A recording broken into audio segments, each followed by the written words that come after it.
লাকুৱা আৰক্ষীৰ জালত মুন্না ভাই MBBS। ভুৱা চিকিৎসক অভিষেক চাহক আটক লাকুৱা আৰক্ষীৰ।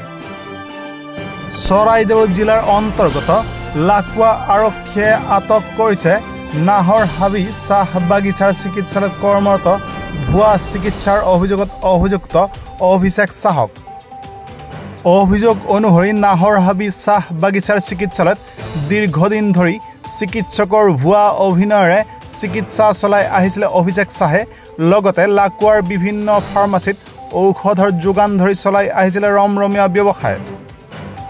শেহতীয়াকৈ লাকুৱা আৰক্ষীয়ে গ্ৰেপ্তাৰ কৰিছে ভুৱা চিকিৎসাৰ অভিযোগত অভিযুক্ত অভিষেক চাহক।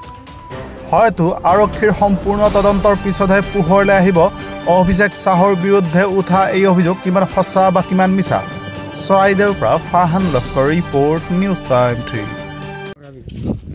কিবা কথা এটা গম পাইছে নেকি ডক্টৰজন যে ধৰি নিছে?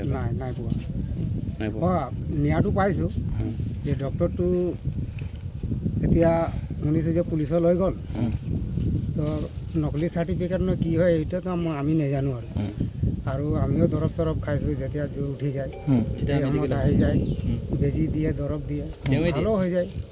কিছুমানৰ নহয় তো আমি প্ৰাইভেটত দেখুৱাবলৈ হয়, মানে আমি জানো। কিন্তু এটা কথা নহয় যে আপোনালোকৰ কিবা হৈছে নেকি আগত? একেলগে না, আজিলৈকে এনেকৈ দেখা নাই।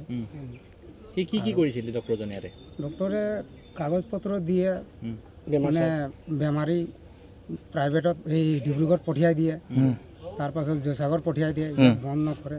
ইয়াত কিহে দিয়ে ক'লে এইখন মেডিকেলত? এতিয়াতো আমি ইমান ক'ব নোৱাৰোঁ। আপোনালোকৰ বেমাৰ এটা হ'লে যেতিয়া আহে আমাৰতো এনেকৈ জোৰ উঠিলে আমি আহোঁ, টেবলেট দিয়ে, বেজি দিয়ে, ভাল হৈ যায়, আমি গুচি যাওঁ।